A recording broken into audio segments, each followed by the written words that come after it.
waraysi gaar ah oo aan cambaarayn iyo cagajuglayn midna ku jirin oo aan la yeelanayo labada fanaan labada mu'alif labada jilaa ee caanka ah Ibrahim Ismaaciil Diiriye aan iraahdo Ibrahim Ismaaciil Sugule oo Sooraan loo yaqaano iyo kabtan Ciise Cabdi Ismaaciil oo isagana Jawaan loogu yeero ama kabtanka ka yareeyay may kabtanku ku jiraa waxaan leeyahay soo dhawaada marka hore dhownahay marka xigta waxaan jeclahay inaynu intaynaan waraysiga aad u sii dhaxgelin aad bal dadweynaha u soo bandhigtaan taariikhdiina oo kooban oo aan ku horeeyo Sooraan bal halkii waxay dadku isweydiin karaan taariikhda Sooraan waa kuma halkuu fanka ka soo bilaabay goor muu dhashay halkuu joogay marka waa fiican tahay de horta anigu taariikh aan leeyahay oo aan meel marinayo oo aan leeyahay xilligan dhashay iyo markaa ma waxaad leedahay mise barnaamijyadan aan wadno iyo bilowgeedii halkan ka bilownay mise awal halkii aan bal taariikh nololeedkaaga yar oo kooban naga sii warniyo taariikh nololeedka ma horta ninka mutacallinka baa lagu qaatay waayahay bal adigu waxaan anigu qayb ka ahay de anigu taariikhdayda goortaan shaqadan horta fanka bilaabay waxay ahayd 79 waxaan ka mid noqday koox yar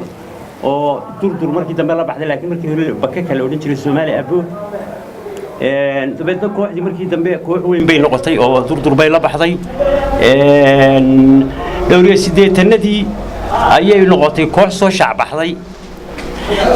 anigu kooxdaas ka tirsanaa markaan ka tirsanaa jilaabaan anigu kooxda ka ahaa heesana kama ahayn mu'alifna kama ahayn xilliyo kamida xilliyadun baa waxa ila soo kulmay inaan mu'alif kii gudoomiyaha ahaa meesha haystay waad samayn kartaa ya samee wax dabeedna waxaan sameeyay hees yaroo iska gaaban oo nin kooxda ka tirsanaayo saar koonfurka noo qaad jiray baa ka tagay kooxdu iftiin u tagayay annaguna markaa waxa la kiibay wuxuu yiri waxaad samaysaa dad saar waqooyigi sida awgeed waxaan bilaabay hees hiyeeleeyay la yiraaho marka saar kon la tumaya wuxuu ku wanaagsanaa kilaabadan kooxdu ay markaas baararka waaweyn ay ka tunto heesaha ku wanaagsan saarkaas jaanta ama rhythmka la tumaya ayaa ku wanaagsan in lagu ciyaaro sida wuxuu yiri warkaas wuxuu inoo wadi jiray kii koonfurta ah oo inaga tagay kii waqooyiga marka dadkeena ciyaaraha samayn jiray baa waxa jiray niman yeeleeyay oo dhan jiray oo magaranaysa tii uun baanana ciyaari barcada waa barcada tii baan ka sameeyay shimaali baa loo dhiibay waa la tumay habeenkii mid kalena isku day in buu yiri isla habeennimadii marka anigana moraalkii inaan nin wax samayn kara ahay markaas uu iga dhigay badaninkii marka isla habeen qulu maca abwaan caadi noqon maca abwaan caadi uu soo qaatay subaxdii soo abwaan soo shalay galab ma ahayn adoo abwaan ba soo kacday yaan waa ku waabiristay sidii kale waxay noqotay soo degay saarkii duleedo soo degay iyadana shimaali baa qaaday halkaasaan ka soo baxay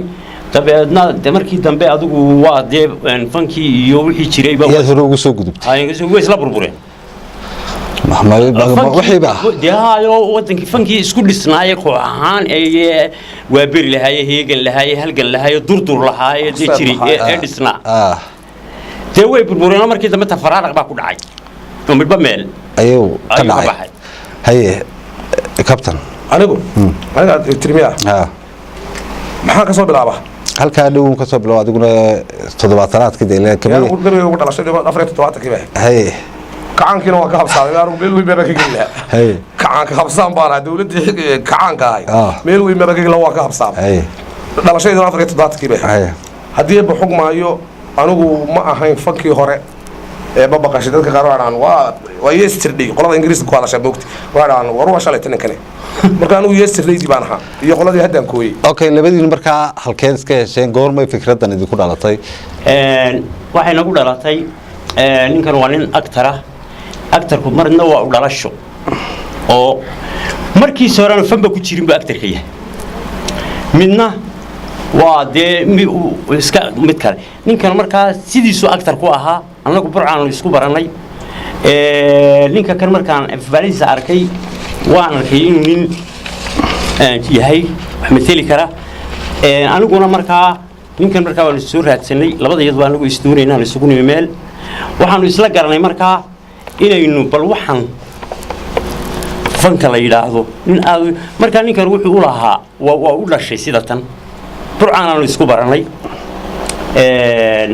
sidii un baanu ku wada soconnaa markaas halkee iskala jaan qaadeen iskala jaan qaadnay Soomaalida waxay tiraahdaa ama buuraha ama buur ku tiirsano markii hore ninkan anigu ma aqoon laakiin waa la iga sheekeyn jiray laakiin aniga waxaan iska jiray laakiin wax ninkan oo maskaxdiisu tahay good idea oo dadkii horena kamid ah kuwa dambana kamid ah wuxuu kasta fahmaya waxa soo socda sida qasad noqonaysa wax kasta fahmaya ayaanu salay dabadeetna maalintaanu salay ilaa maanta wanaga wada socon ma baana kala harin fikradda saas ma ku cunto inta badan maskaxaa inta isaga soo fulayaan waa nin maskaxdiisu dadka maanta abwaaniinta jooga ama waxa la yiraahdo mukhrijka Soomaaliya isku xirka filmaanta iyo isku qisaynta iyo waxa ka dhalanayaan iyo waxyaalaha noocaas oo kala Soomaali maanta in yar baan ninka maskaxdiisu